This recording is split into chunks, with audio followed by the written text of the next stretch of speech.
Everyone talks about moving averages, but which one actually performs best when trading Bitcoin on the daily chart? I backtested 7 different simple moving averages. SMA 10, a simple moving average or SMA is just the average price of Bitcoin over a number of days. For example, the SMA 10 shows the average price over the last 10 days. Traders often use SMA crossovers or price crossovers to enter and exit trades. But does it really work? And which length is best?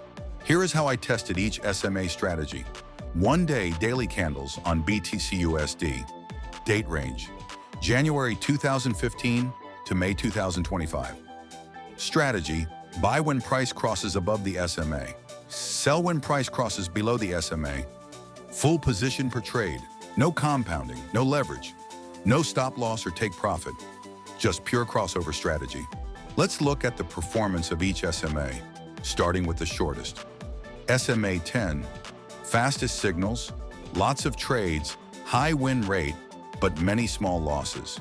Good in trending markets, risky in sideways markets. SMA 50, fewer trades, captures bigger trends. More reliable but slower to react. SM 200, long-term trend follower, very few trades. Low risk, but also lower returns. Surprisingly, SMA 50 had the best total return over the full period. What does this tell us? Shorter SMAs mean more trades and more whipsaws. Longer SMAs mean fewer trades and smoother performance. No SMA is perfect. Each has strengths depending on market conditions. So if you like fast entries, SMA 10 to 30 might suit you. But if you prefer a slow and steady approach, SMA 50 or bigger could be your friend.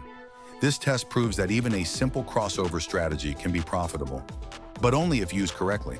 In future videos, I'll combine SMAs with RSI or MACD to improve entries. So if you want more advanced strategies, be sure to subscribe. Which SMA do you use in your trading? Let me know in the comments. If you found this backtest helpful, hit that like button and subscribe for more real data, real strategies, no fluff.